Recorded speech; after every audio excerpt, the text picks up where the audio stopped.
बेंगलोर के AI engineer Atul Subhash के आत्महत्या की चर्चा पूरे देश भर में फैली हुई है, जिन्होंने आत्महत्या के पहले 24 पेज का एक सुसाइड नोट छोड़ा, जिसमें उन्होंने अपनी पत्नी के साथ साथ जो परिवार वाले हैं, यानी कि जो पत्नी के घर वाले हैं, उनके ऊपर गंभीर आरोप लगाए।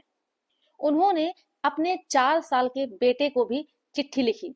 उसमें उन्होंने बताया कि वो अपने बेटे से मिलने के लिए तरसते थे, क्योंकि उनकी पत्नी उनके बेटे से मिलने नहीं देती थी।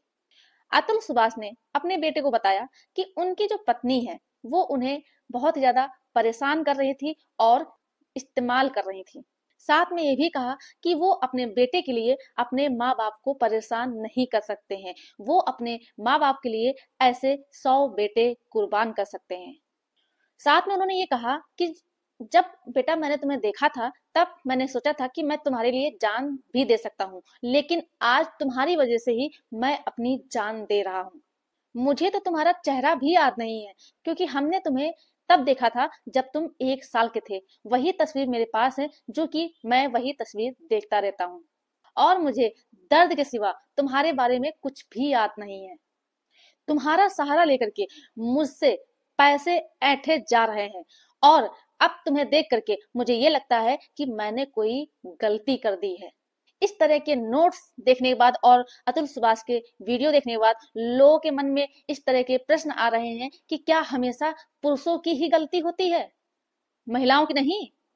क्या हमेशा पुरुष ही गलत होते हैं? तो आज हम इन सारी चीजों के बारे में विस्तार पूर्वक आप लोगों से इस वीडियो के माध्यम से चर्चा करने वाले हैं। तो आप लोगों को करना क्या है कि वीडियो को पूरा अंत तक देखना है, बिल्कुल भी स्किप नहीं करना है, तभी आप सभी लोगों को अच्छे से जानकारी समझ में आएगी।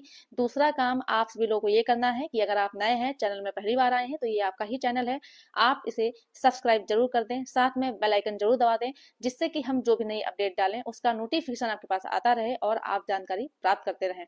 नमस्कार दोस्तों, मैं एडवोकेट दिव्या, आपका आपके इस यूट्यूब चैनल में स्वागत है।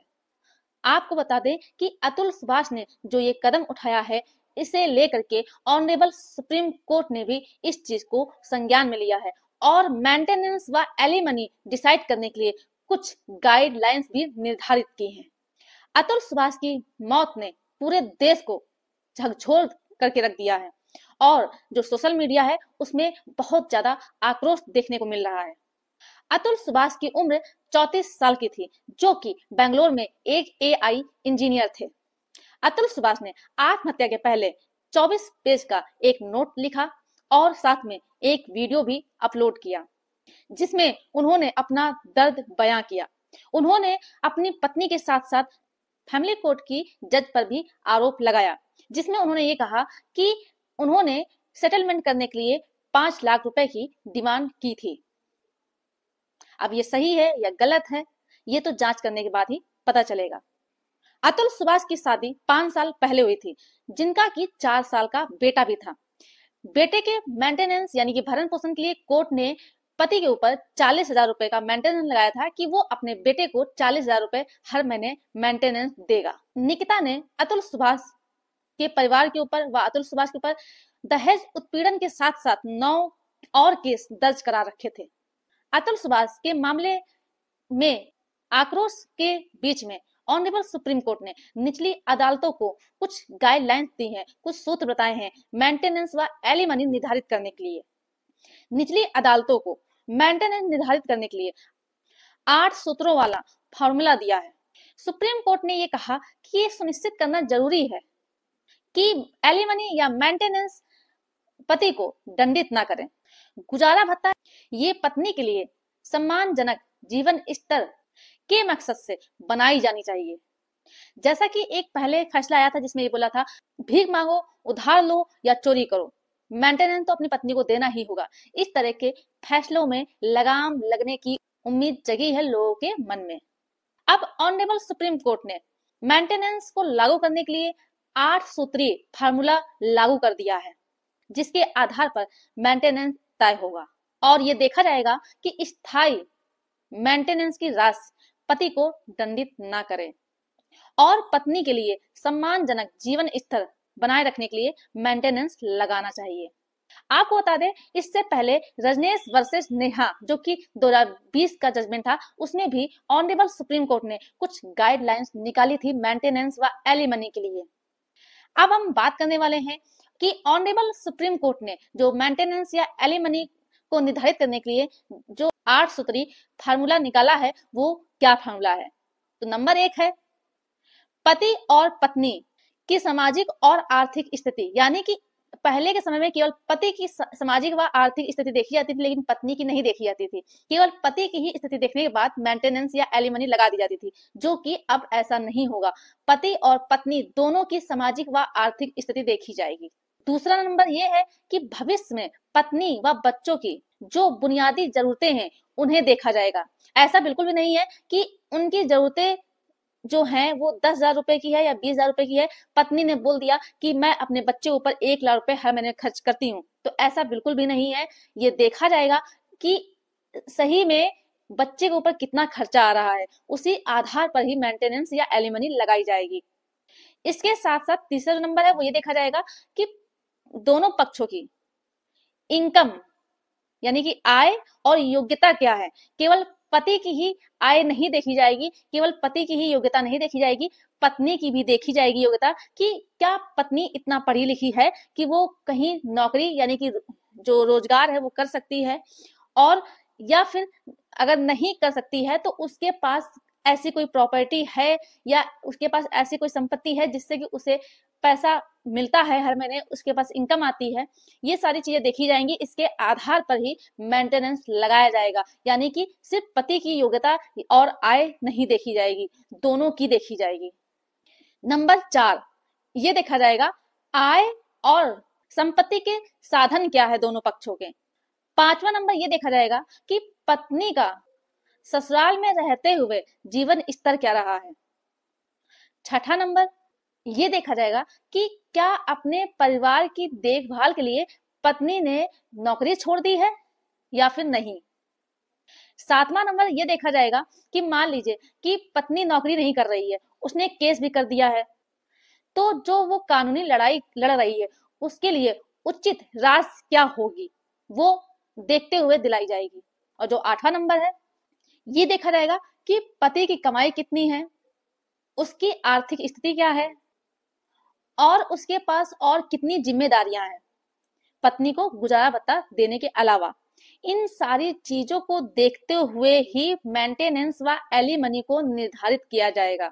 पहले क्या होता था कि सिर्फ पति की ही सारी चीजें देखी जाती थी, पत्नी की किसी चीज पे ध्यान नहीं दिया जाता था, जो कि अब से ये नहीं होगा। अब पति और पत्नी दोनों के बारे में जानकारी ली जाएगी, उसके बाद ही मेंटेनेंस या एलिमनी निर्धारित की जाएगी।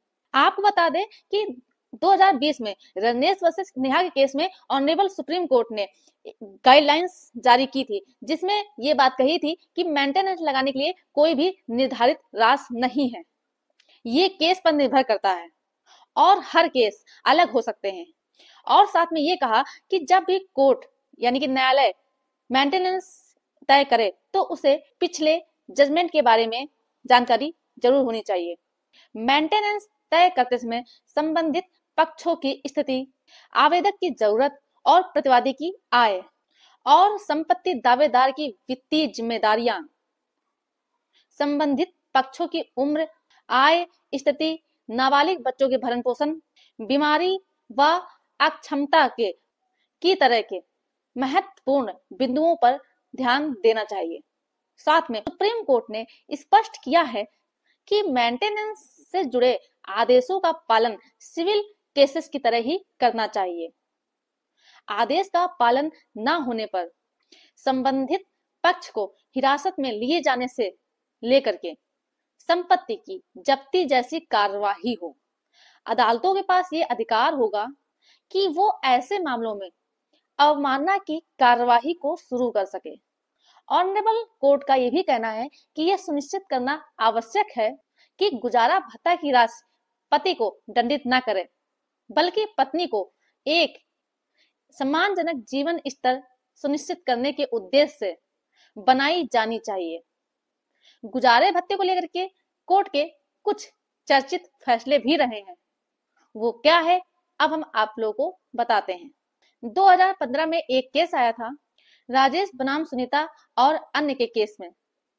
पंजाब और हरियाणा हाई कोर्ट के एक फैसले में ये कहा गया था कि अगर पति गुजारा भत्ता देने में नाकाम रहता है तो उसे सजा काटनी होगी। कोर्ट ने ये बात कही, पति की सबसे ज्यादा महत्वपूर्ण जो जिम्मेदारी है वो पत्नी व बच्चे की है। यहाँ तक कि कोर्ट ने ये कह दिया कि पति के पास भीख मांगने के लिए, उधार लेने के लिए विकल्प है। दूसरा जो था वो ये था कि 2018 में मद्रास हाई कोर्ट ने एक मामले में फैमिली कोर्ट को ये सलाह दी कि गुजारे भत्ते के मामले में भीख मांगो, उधार लो, चोरी करो, और ये कहा कि इस तरह की टिप्पणियां ना करें। जो 8 सूत्री फॉर्मूला निकाला गया है वो हर पतियों के लिए बेहद लाभदायक रहेंगी। तो आप लोगों की इस 8 सूत्री जो फॉर्मूला है इसके बारे में क्या विचार है, आप लोग मुझे कमेंट करके कमेंट बॉक्स में बता सकते हैं। तो आप लोगों को अगर मेरे द्वारा दी गई जानकारी पसंद आई हो तो वीडियो को लाइक जरूर कर दे, ज्यादा से ज्यादा लोगों को शेयर कर दीजिए। और अभी भी अगर आपने चैनल को सब्सक्राइब नहीं किया है तो ये आपका ही चैनल है, आप इसे सब्सक्राइब जरूर कर दें। धन्यवाद।